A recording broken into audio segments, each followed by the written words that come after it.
When I was younger, I had a lot of different things that I wanted to be when I grew up. I wanted to be a dancer, I wanted to be a singer, I wanted to be a performer, a piano teacher. But the one thing that stayed pretty consistent ever since I was young is that I wanted to be a teacher. Teachers are known to be a very respectable job here in Korea. And being a teacher, especially as a woman, is known to give you a lot of stability.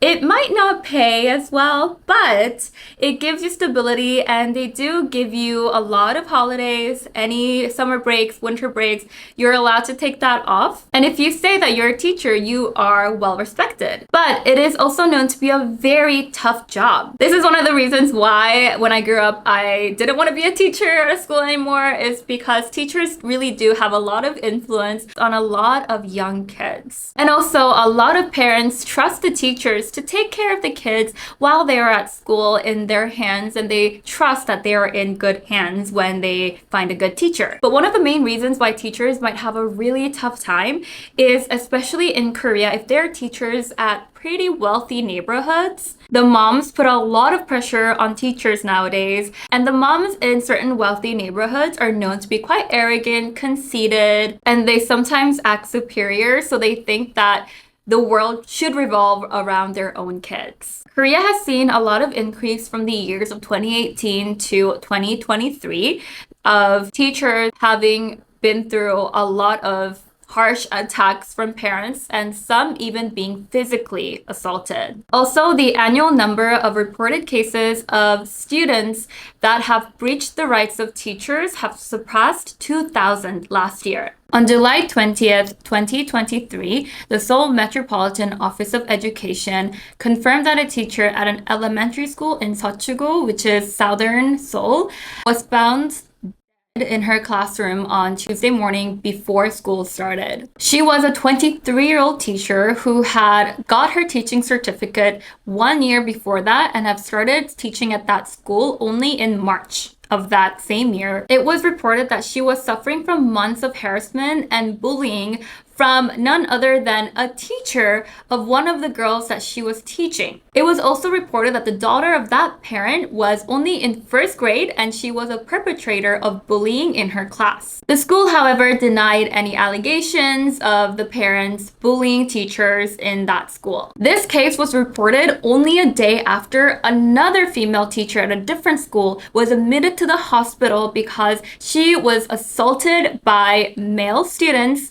in her classroom in front of other people. That teacher was diagnosed with PTSD because not only did she suffer from that assault, but she was also blamed by the students' parents later on. It is no surprise that these two cases enraged a lot of other teachers, and it shines some more light on the fact that a lot of teachers nowadays are just not respected at all in their classrooms. When I was attending middle school very briefly, this was more than 10 years ago. It was a long time ago, but I also witnessed some really harsh things. In our class as well, our teacher was not respected at all. There were a few rebellious students who would literally harass, swear at, verbally abuse the teachers. And when the teachers took them outside on the corridors to discipline them, the students will threaten to hit them in the face, and they would throw chairs at the teacher. These teachers were also either women in their 20s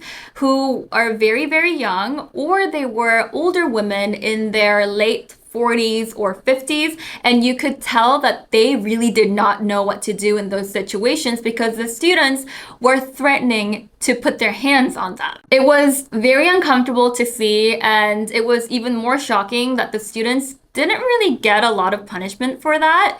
I also have a lot of friends who are working as kindergarten teachers nowadays, and they are all just women in their mid to or early to mid 20s, and they were so excited about finally becoming kindergarten teachers because they thought it was their passion. But my friends, every day they call me crying because they face a lot of harassment from the other parents. What kind of harassment, you might ask? Well, the types of harassment that they face is very psychological. One of my friends, she did some playtime outside during the break time where the teachers and another helper took maybe 7 of the students to a playground, and as they were playing, one little boy, he tripped and fell and he scraped his knee. He didn't need stitches, it wasn't a big fall, so they put a band-aid over it and then they sent him away. And she even explained to the mom that was picking him up that he had fallen and scraped his knee. Thankfully, everything is okay, just, to watch out, and it just happened by accident.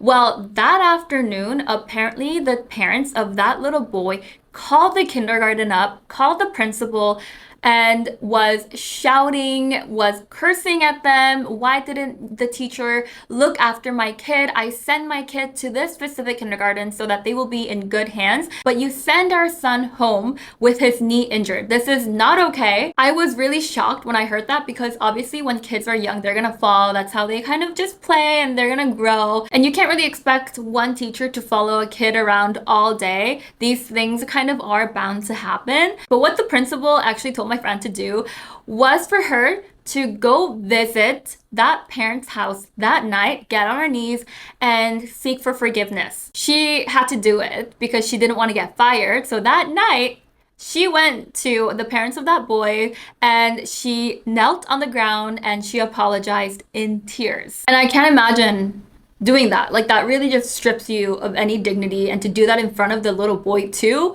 no wonder he's not going to respect you that much. So how do these parents get away with bullying the teachers? Well, there are 2 reasons that we can look at. The first one applies to any reason why kids are bullied here is because the society itself is very homogenous. In highly homogenous societies, we are in general very intolerant of someone who acts different, who looks different, or who may think differently than we do. I did hear that because of all the years that we were oppressed and that we were under the Japanese rule, that we just try to stick together and to try to blend in and to look like everyone else because you don't want to be the person on the other side. So there's a lot of pressure to conform to the expectations all around you and to act or look in a very similar way. And if you don't do that, then you might stick out and you might be a victim of bullying. The second reason is specifically for teachers. We're going to get into the history of teachers and how they were respected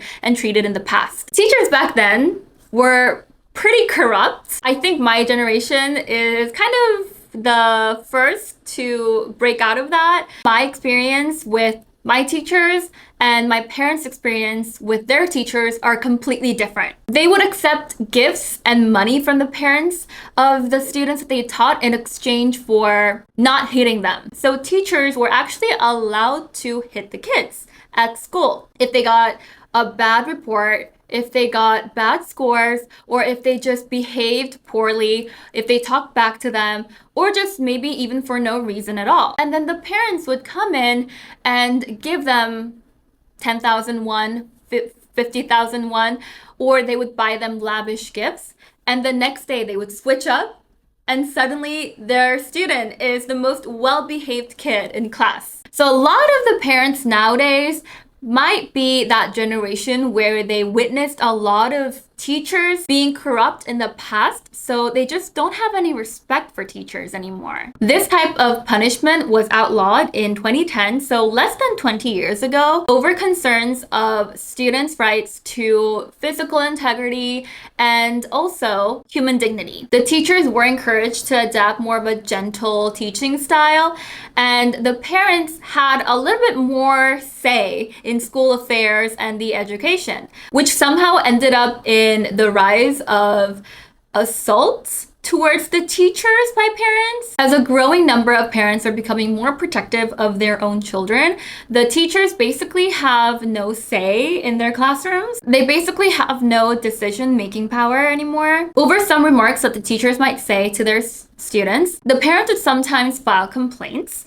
and even sue the teachers for scolding their children or for saying certain things, claiming that they have inflicted immense emotional abuse and they were humiliated by the teachers. So in most cases, like the case that I just described about my friend, the teachers usually have to apologize to the parents and the students and try to just minimize any contact with the students in the future. An occupation that has been highly respected for many generations have now kind of become a nightmare. It is absolutely devastating to hear certain news about teachers, especially the ones that unfortunately end up taking their own lives. It just goes to show how much psychological damage the parents were causing to an individual for that teacher to end up thinking this is the only way that it's gonna get better. Well, that concludes the video for today. I hope you guys enjoyed watching this video. What did you guys think about this? If there's any video ideas you have for me, please let me know down in the comments below. Don't forget to subscribe to my channel if you like these videos and follow me on my social media. I will link them down below and I will see you guys next time. Bye!